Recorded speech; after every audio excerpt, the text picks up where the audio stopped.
ಯೋಜನೆ ಕುರಿತಾಗಿ ಮಾಹಿತಿ ತಿಳಿಯೋಣ. ಅದಕ್ಕೂ ಮುನ್ನ ಇನ್ನು ಯಾರೆಲ್ಲ ನಮ್ಮ ಯೂಟ್ಯೂಬ್ ಚಾನೆಲ್ನ ಸಬ್ಸ್ಕ್ರೈಬ್ ಮಾಡಿಲ್ವೋ ಈ ಕೂಡಲೇ ಸಬ್ಸ್ಕ್ರೈಬ್ ಮಾಡಿ ಕೃಷಿ ವಿಚಾರಗಳನ್ನು ತಿಳಿಸಿಕೊಡಲು ಸಪೋರ್ಟ್ ಮಾಡಿ.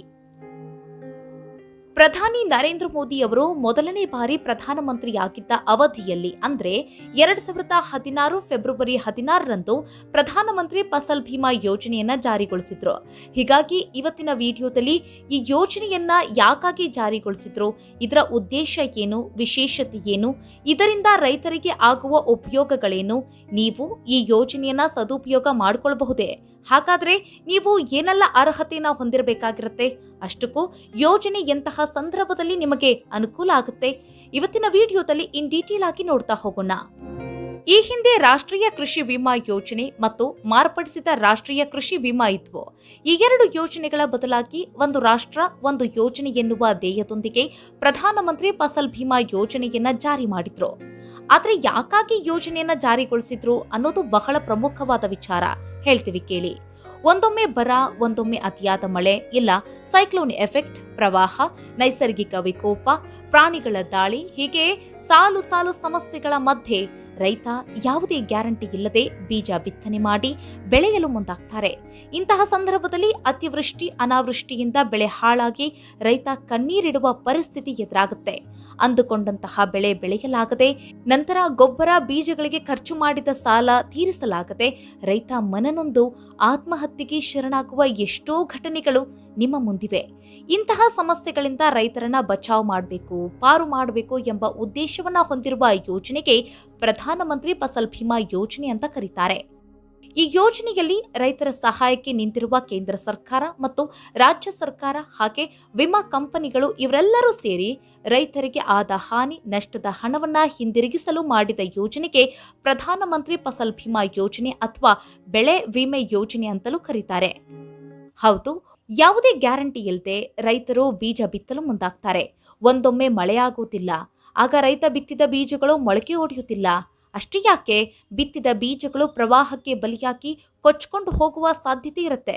ಹಾಗೆ ಇನ್ನೇನು ಕಟಾವಿಗೆ ಬಂದಿರುತ್ತೆ, ಬೆಳೆ ಕಟಾವು ಮಾಡಬೇಕು ಅನ್ನೋಷ್ಟರಲ್ಲಿ ಪ್ರಾಣಿಗಳ ದಾಳಿ, ಪ್ರವಾಹದ ದಾಳಿ, ಇಲ್ಲ ಅತಿಯಾದ ಮಳೆ, ಈ ಎಲ್ಲ ಸಂದರ್ಭವನ್ನ ರೈತ ಒಬ್ಬನೇ ಎದುರಿಸಲು ಅಸಾಧ್ಯ ಆಗ್ಬಿಡುತ್ತೆ.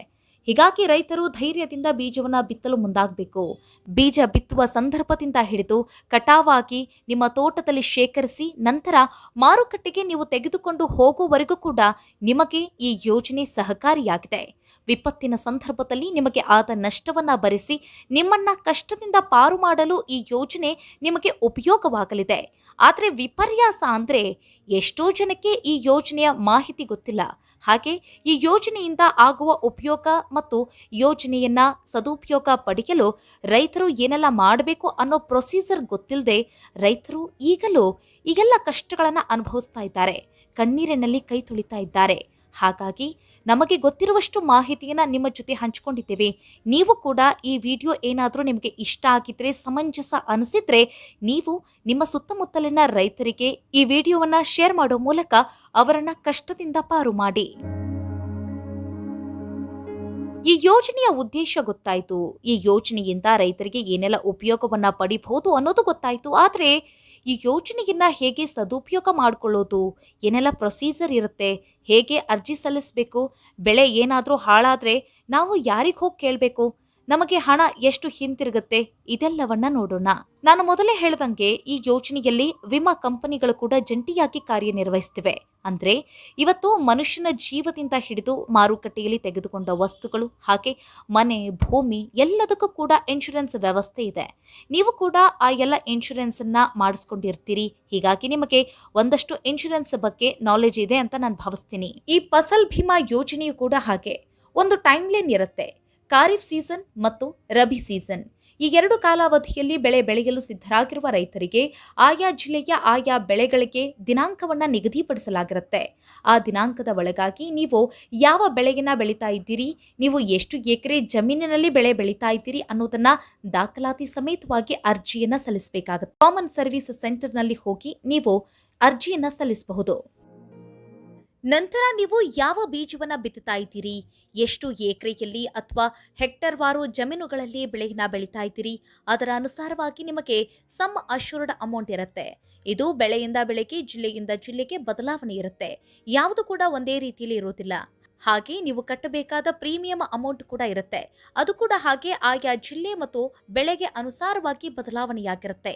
ಆದ್ರೆ ಈಗ ನಿಮಗೆ ಒಂದು ಡೌಟ್ ಬರಬಹುದು, ಫಸಲ್ ಭೀಮಾ ಯೋಜನೆಯಿಂದ ಇಲ್ಲಿ ರೈತರಿಗೆ ಆಗುವ ಅನುಕೂಲ ಏನು ಅಂತ. ಏನು ಅಂದ್ರೆ, ಇಲ್ಲಿ ನೀವು ಪ್ರೀಮಿಯಂ ಅಮೌಂಟ್ ಅನ್ನ ಕಟ್ಟಬೇಕಾಗಿರುತ್ತೆ. ಅರ್ಜಿ ಸಲ್ಲಿಸುವ ಸಂದರ್ಭದಲ್ಲಿ ಆಗ ಆ ಪೂರ್ತಿ ಪ್ರೀಮಿಯಂ ಹಣ ನೀವು ಕಟ್ಟೋ ಹಾಗಿಲ್ಲ. ಅದನ್ನ ಕೇಂದ್ರ ಸರ್ಕಾರ ಮತ್ತು ರಾಜ್ಯ ಸರ್ಕಾರ ಭರಿಸುತ್ತೆ. ನಿಮಗೆ ಮಾತ್ರ ತುಂಬಾ ಕಡಿಮೆ ಹಣ, ಉದಾಹರಣೆಗೆ 500 ಅಥವಾ 1000 ರೂಪಾಯಿ ಒಳಗಾಗಿ ನಿಮಗೆ ಪ್ರೀಮಿಯಂ ಹಣವನ್ನ ಕಟ್ಟಲು ಇರುತ್ತೆ. ಅಷ್ಟು ಹಣವನ್ನ ಕಟ್ಟಿ ನೀವು ಯಾವ ಬೆಳೆ ಬೆಳೀತಾ ಇದ್ದೀರಿ, ಎಷ್ಟು ಎಕರೆಯಲ್ಲಿ ಬೆಳೀತಾ ಇದ್ದೀರಿ ಅನ್ನೋದನ್ನ ಅರ್ಜಿ ಸಲ್ಲಿಸಿದ್ರೆ ನೀವು ಈ ಪ್ರಧಾನಮಂತ್ರಿ ಫಸಲ್ ಭೀಮಾ ಯೋಜನೆಗೆ ಅರ್ಹರಾಗ್ತೀರಿ. ಇದರ ಉಪಯೋಗವನ್ನ ನೀವು ಪಡೆದುಕೊಳ್ಳಬಹುದು.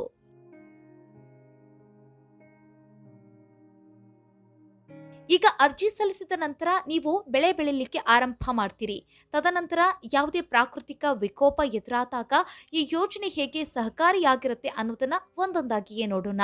ಈ ಯೋಜನೆ ನಿಮಗೆ ಬಿತ್ತಲು ಸಿದ್ಧವಿರುವಾಗಿನಿಂದಲೂ ಕೂಡ ಹಿಡಿದು ಕಟಾವಾಗಿ ಮಾರುಕಟ್ಟೆಗೆ ತೆರಳುವವರೆಗೂ ಕೂಡ ನಿಮ್ಮ ಜೊತೆಗಿರುತ್ತೆ. ಹೇಗೆ ನೋಡೋಣ. ನೀವು ಯೋಜನೆಯಲ್ಲಿ ಸೂಚಿಸಿದ ಬೆಳೆಯ ಬೀಜವನ್ನ ಬಿತ್ತಲು ಸಿದ್ಧರಾಗಿದ್ದೀರಿ. ಆಗ ಅತಿಯಾದ ಮಳೆ ಅಥವಾ ಮಳೆನೇ ಆಗ್ತಾ ಇಲ್ಲ, ಬರಪೀಡಿತ ಪ್ರದೇಶ ಆಗ್ಬಿಟ್ಟಿದೆ. ಆಗ ರಾಜ್ಯ ಸರ್ಕಾರ ನಿಮ್ಮ ಪ್ರದೇಶವನ್ನ ಬರಪೀಡಿತ ಪ್ರದೇಶ ಅಂತ ಘೋಷಣೆ ಮಾಡಿದ ಹಿನ್ನೆಲೆ ವಿಮಾ ಕಂಪನಿಗಳು ಸಮ್ ಅಶ್ಯೂರ್ಡ್ ಹಣದಲ್ಲಿ 25% ಹಣವನ್ನ ಹಿಂತಿರುಗಿಸುತ್ತವೆ. ನೀವು ಬೀಜವನ್ನ ಬಿತ್ತಿದ್ದೀರಿ, ಒಮ್ಮೆಲೆ ಅತಿಯಾದ ಮಳೆ ಆಗ್ತಾ ಇದೆ ಅಥವಾ ಮಳೆನೇ ಬರ್ತಾ ಇಲ್ಲ, ಬೀಜಗಳು ಮೊಳಕೆ ಹೊಡೆದಿಲ್ಲ, ಆಗಲೂ ಕೂಡ ವಿಮಾ ಕಂಪನಿಗಳು ನಿಮ್ಮ ಸಮ್ ಆಫ್ ಅಶ್ಯೂರ್ಡ್ ಹಣವನ್ನ 25% ಹಣವನ್ನ ಹಿಂತಿರುಗಿಸುತ್ತವೆ. ಬೆಳೆ ಬೆಳೀತಾ ಇದ್ದೀರಿ, ಒಂದೊಳ್ಳೆ ಇಳುವರಿ ಬರುತ್ತೆ ಎನ್ನುವ ನಿರೀಕ್ಷೆಯಲ್ಲಿ ನೀವಿದ್ದೀರಿ. ಆಗ ಒಮ್ಮೆಲೆ ಯಾವುದೋ ಪ್ರಾಕೃತಿಕ ಸಮಸ್ಯೆ ಅಥವಾ ಪ್ರಾಣಿಗಳ ದಾಳಿಯಾದಾಗ ಈ ಯೋಜನೆ ಅಡಿಯಲ್ಲಿ ನಿಮಗೆ ಸಮ್ ಅಶ್ಯೂರ್ಡ್ ಹಣ ಸಿಗುತ್ತೆ. ಆದ್ರೆ ಹೇಗೆ ಕೊಡ್ತಾರೆ ಅನ್ನೋದೇ ಬಹಳ ಪ್ರಮುಖ. ನೀವು ಇಂತಹ ಯಾವುದೋ ಸಮಸ್ಯೆಗೆ ಗುರಿಯಾದಾಗ 72 ಗಂಟೆಯ ಒಳಗಾಗಿ ಸರ್ಕಾರಕ್ಕೆ ಅಥವಾ ಆನ್ಲೈನ್ನಲ್ಲಿ ಇಲ್ಲ ಆನ್ಲೈನ್ ಟೆಲಿಕಾಲಿಂಗ್ ವ್ಯವಸ್ಥೆ ಇರುತ್ತೆ. ನಂತರ ನೀವು ಆ ಬೆಳೆಯಿಂದ ಎಷ್ಟು ಟನ್ ಇಳುವರಿಯನ್ನ ನಿರೀಕ್ಷಿಸ್ತಾ ಇದ್ರಿ ಅನ್ನೋದನ್ನ ತಿಳಿಸ್ಬೇಕು. ಎಷ್ಟು ಬೆಳೆ ಹಾನಿಯಾಗಿದೆ, ಎಷ್ಟು ಉಳಿದಿದೆ ಎಂಬುದನ್ನ ಹೇಳಬೇಕಾಗತ್ತೆ. ನಂತರ ಅಧಿಕಾರಿಗಳು ವಾತಾವರಣ, ಮಳೆ ಇದೆಲ್ಲವನ್ನ ಕ್ರಾಸ್ ವೆರಿಫೈ ಮಾಡ್ತಾರೆ. ನಂತರ ಈಗಿನ ಬೆಳೆಯಿಂದ ಹಿಡಿದು ಕಳೆದ 7 ವರ್ಷಗಳ ಲೆಕ್ಕಾಚಾರ ಮಾಡ್ತಾರೆ. ಹಿಂದೆ ನೀವು ಎಷ್ಟು ಟನ್ ಇಳುವರಿನ ತೆಗೆದುಕೊಳ್ತಾ ಇದ್ರಿ ಅದರ ಸರಾಸರಿಯನ್ನ ನೋಡ್ತಾರೆ. ಅದರ ಅಂದಾಜಿನ ಮೇಲೆ ಈಗ ನೀವು ಎಷ್ಟು ಇಳುವರಿಯನ್ನ ಪಡಿಬಹುದು ಅನ್ನೋದನ್ನ ಕ್ಯಾಲ್ಕುಲೇಟ್ ಮಾಡ್ತಾರೆ. ತದನಂತರ ಎಷ್ಟು ಇಳುವರಿ ಉಳಿದಿದೆ ಅನ್ನೋದನ್ನ ನೋಡಿ ನಿಮಗೆ ತಲುಪಬೇಕಾದಂತ ಹಣವನ್ನ ತಲುಪಿಸ್ತಾರೆ. ಬೆಳೆ ಅತ್ಯುತ್ತಮವಾಗಿ ಬಂದಿದೆ, ಕಟಾವಾಗಿದೆ, ತೋಟದಲ್ಲಿ ಶೇಖರಿಸಿ ಇಟ್ಟಿದ್ದೀವಿ, ನಂತರ ಇನ್ನೇನು ಮಾರುಕಟ್ಟೆಗೆ ತೆಗೆದುಕೊಂಡು ಹೋಗಬೇಕು ಅನ್ನುವ ಸಂದರ್ಭದಲ್ಲಿ ಪ್ರಾಕೃತಿಕ ವಿಕೋಪ ಆಗ್ಬಿಡ್ತು. ಆಗ ಈ ಯೋಜನೆ ಎಷ್ಟು ಸಹಕಾರಿ ಆಗುತ್ತೆ ಅನ್ನೋದನ್ನ ನೋಡಿದ್ರೆ, ನೀವು ಕಟಾವು ಮಾಡಿದ ನಂತರ ನಿಮಗೆ ಆಯಾ ಬೆಳೆಗಳ ಅನುಸಾರವಾಗಿ 2 ವಾರ ಟೈಮ್ ಲೈನ್ ಇರುತ್ತೆ. ಶೇಖರಿಸಿ ಇಟ್ಟ ದಾಸ್ತಾನುವನ್ನ ಮಾರುಕಟ್ಟೆಗೆ ತೆಗೆದುಕೊಂಡು ಹೋಗಿರ್ಬೇಕು. ಇಲ್ಲ ನೀವು ಹಾಗೆ ಇಟ್ಟಿದ್ರೆ ಪರಿಹಾರ ಸಿಗೋದಿಲ್ಲ. ನಂತರ ಈ ಸಮಸ್ಯೆ ಏನಾದರೂ ಎದುರಾದಾಗ 72 ಗಂಟೆಯಲ್ಲಿ ನೀವು ಆನ್ಲೈನ್ನಲ್ಲಿ ಅಥವಾ ನಿಮ್ಮ ಹತ್ತಿರದ ಬ್ಯಾಂಕುಗಳಿಗೆ ತಿಳಿಸಬೇಕಾಗತ್ತೆ. 72 ಗಂಟೆಯ ನಂತರ ನೀವು ತಿಳಿಸಿದ್ರೆ ಯಾವುದೇ ಪರಿಹಾರ ನಿಮಗೆ ಸಿಗುವುದಿಲ್ಲ.